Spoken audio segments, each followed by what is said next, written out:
दोस्तों आज बात होगी एक ऐसे पत्रकार के बारे में जो साउथ का फेमस चेहरा है और शायद आप उन्हें जानते हो श्री रवि प्रकाश जी को। अभी कुछ ही दिनों पहले मैंने उनका एक बयान सुना है जो उन्होंने डिलिमिटेशन बिल पे दिया है जो पास होने वाला था, पार्लियामेंट से नहीं हो पाया। और महिला आरक्षण बिल के बारे में आप जानते ही हैं कि उसकी भी क्या दुर्दशा हुई। ओवरऑल देखा जाए तो ये सरकार का बहुत बड़ा फेल्योर है कि वो इस बिल को नहीं पास करा पाई और विपक्षी पार्टियों की ये बहुत बड़ी जीत है कि उन्होंने इसको पास नहीं होने दिया। सरकार कह रही है कि महिलाओं के साथ जो है वो भेदभाव हो गया। महिलाओं को जो आरक्षण मिलना चाहिए था, उन्हें जो राइट मिलना चाहिए था, उन्हें सशक्तिकरण जो किया जा रहा था उसमें एक तरीके से झटका है, सेटबैक है। जबकि विपक्ष कहता है कि उन्होंने महिलाओं को बचाया है और इस देश को बंटने से बचाया है। तो सबके अपने अपने तर्क हैं, लेकिन मुझे जो बात ये समझ में आती है वो ये कि आप भावनात्मक रूप से कुछ भी बोल सकते हैं, आप अपने अपने हिसाब से ओपिनियन दे सकते हैं, लेकिन किसी भी ओपिनियन पे जाने से पहले फैक्ट चेक करना बहुत जरूरी है। अगर आप फैक्ट चेक नहीं करते हैं तो यकीन मानिए फिर आप लोगों की बात में ही आ जाते हैं और फिर कहीं ना कहीं इससे आपका नुकसान होता है और समाज का नुकसान होता है और अंततः देश का भी नुकसान होता है। सबसे पहले अगर बात करें डिलिमिटेशन बिल की, जिसे परिसीमन बिल भी कहा जाता है, ये क्या है? तो परिसीमन एक सीमा होती है हर कॉन्स्टिट्यूएंसी की और वो हर सेंसस के बाद खींची जाती है। अभी जो हाल में 2011 का जो जनगणना हुआ था तो उसके आधार पर परिसीमन किया जाना था। अब परिसीमन में होता है क्या कि जब परिसीमन हो जाता है तो इससे जो कॉन्स्टिट्यूएंसी है उसकी सीटें बदल जाती हैं। जैसे पिछली बार जब परिसीमन हुआ था तो इसमें 525 के जगह पे 545 सीटें हो गई थी।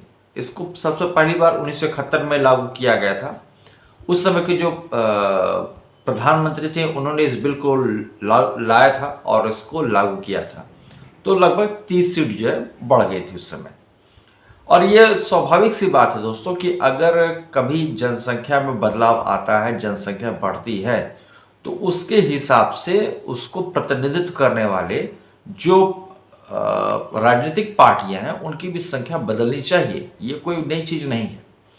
अगर आप एक उदाहरण के तौर पर समझें तो मान के चलिए कि अगर किसी शहर की आबादी 25 से 30 लाख की है तो उस पर एक मेंबर ऑफ पार्लियामेंट होता है। मतलब एक मेंबर ऑफ पार्लियामेंट जो है वो लगभग 25 से 30 लाख की आबादी को प्रतिनिधित्व करता है।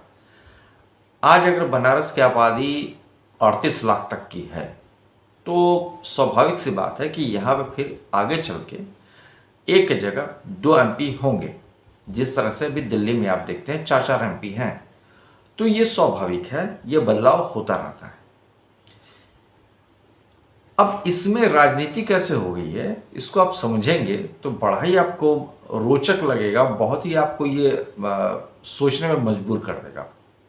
दोस्तों पिछले कुछ वर्षों में और उत्तर भारत की आबादी दक्षिणी भारत की आबादी की तुलना में ज़्यादा हो गई है, इसमें कोई दो राय नहीं, क्योंकि हमेशा से ही प्राचीन समय से ही उत्तर भारत की आबादी जो थी, खासतौर से यूपी बिहार की जो आबादी थी, वो ज़्यादा रही है दक्षिण भारत की तुलना में।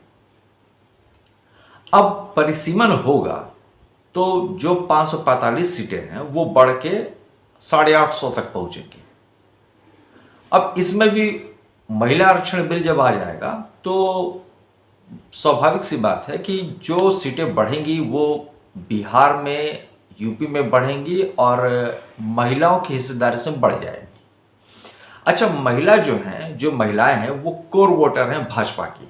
आप इस बात को समझिए। लगभग देखा जाए तो आज पूरे देश में महिलाओं का रुझान भाजपा की तरफ ज़्यादा है पुरुषों की तुलना में। तो सरकार जिस औचित्य से लेके आना चाहती थी और जिस तरह से ओपोजिशन ने इसको रोकने की कोशिश की है, इसमें राजनीति दिखती है। दोनों तरफ से राजनीति है, इसमें कोई दो राय नहीं है। लेकिन मुझे दुख तब होता है जब इसको लोग एक विक्टिम कार्ड की तरह इस्तेमाल करते हैं। अभी मैं श्री रवि प्रकाश जी को सुन रहा था, साउथ के तेलुगु चैनल पे। वो अच्छे पत्रकार हैं, उनके अगर आप सब्सक्राइबर देखेंगे तो 20-21 हज़ार उनके सब्सक्राइबर हैं। ठीक है, अच्छा है, अच्छा वर्क करते हैं। इससे पहले मैंने उनका कभी भी कोई हिंदी में स्टेटमेंट नहीं सुना है, लेकिन पहली बार वो हिंदी में बोले हैं। और बोले हैं तो उन्होंने कहा कि इससे संतुलन बिगड़ जाएगा, इससे विभाजन हो जाएगा, और दक्षिण भारत के सारे जो राज्य हैं वो एकजुट हैं। इवन उन्होंने पश्चिम बंगाल और पंजाब का भी नाम लिया है कि वो भी इस डिलिमिटेशन बिल के खिलाफ हैं। अब आपको इस बात को समझना चाहिए कि जिन जिन राज्यों का उन्होंने नाम लिया उन सारे राज्यों में भाजपा कहीं एग्जिस्ट नहीं करती है। इनडायरेक्टली उन्होंने भाजपा को टारगेट किया है। ठीक है, तो मैं ये नहीं कहूँगा कि उन्होंने कुछ गलत किया है। ठीक है, साउथ की सीटें कम हो जाएंगी, तमिलनाडु की सीट जो है वो 10 से 11 सीटें कम हो जाएंगी, और उनके रिप्रेजेंटेशन कम होंगे तो उनको बोलने का मौका कम मिलेगा। लेकिन इन सबसे हटके मैं एक जो बात पहले कहना चाहता हूँ वो ये कि अगर आबादी बढ़ रही है तो उसके बाद वहाँ की कॉन्स्टिट्यूंसी में बदलाव करना चाहिए या नहीं करना चाहिए। आप इसको भावनात्मक रूप से मत देखिए, आप फैक्ट पे जाइए। अगर कहीं की आबादी बढ़ती है तो फिर क्या सॉल्यूशन होना चाहिए। अगर आज कोई ये कहता है कि दक्षिण भारत के साथ भेदभाव हो रहा है, तो अगर सीटें नहीं बढ़ती हैं तो फिर यूपी बिहार के साथ भी भेदभाव हो जाता है। इस बात को समझने की जरूरत है कि आप अगर कहीं पे संतुलन स्थापित करने के लिए ये कोशिश करते हैं कि उसके साथ भेदभाव ना हो, तो फिर दूसरी जगह भेदभाव हो जाता है। जैसे आज हमारे देश में जाति के आधार पर आरक्षण चलता है, तो हम लोगों ने यही कोशिश की कि कुछ जातियों के साथ भेदभाव ना हो, लेकिन ना होने के चक्कर में फिर कुछ जातियों के साथ भेदभाव हो गया। तो ये समझने वाली बात है, और बहुत ही शांति से और बहुत ही बड़ी सोच के साथ इसको हम लोग को समझना पड़ेगा कि डिलिमिटेशन बिल हो, चाहे आरक्षण, महिला आरक्षण बिल हो, इससे क्या फायदा था, क्या नुकसान था। बिना किसी राजनीतिक पार्टी के पिछलगू बने बिना अगर आप एक देश के नागरिक के तौर पर समझते हैं तो आपको लगेगा कि ये चीज़ें होनी चाहिए थी। लेकिन अगर आपके अंदर थोड़ा भी राजनीतिक असर है किसी पार्टी का, तो फिर आपको लगेगा कि नहीं, ये भाजपा कांग्रेस या भाजपा आम आदमी पार्टी, आप इसी तरह से कुछ सोचते रहेंगे। तो मेरा यही कहना है कि आप जब भी इस तरह की चीज़ों को देखते हैं, समझते हैं, तो बड़ा ही ठंडे दिमाग से और सकारात्मक पहलू लेकर सोचिए कि जो भी किया जा रहा था वो देश हित में था या देश के खिलाफ था। और तब उसके बाद किसी भी नेता के बयान को आप सुनिए या उसके ओपिनियन पे प्रकाश वो जो डालता है या वो जो बताने की कोशिश करता है उसको फॉलो कीजिए। अगर आप किसी भी तरीके से मोबिलाइज हो जा रहे हैं तो यकीन मानिए कि फिर आप एक सच्चे नागरिक होने की जिम्मेदारी खो बैठते हैं। तो मेरा यही कहना था कि जो भी ये बिल है, वुमेन रिजर्वेशन बिल और डिलिमिटेशन बिल, इसको ध्यान से सभी लोग समझें और उसके बाद ही फैसला करें कि ये देश हित में सही था या गलत था।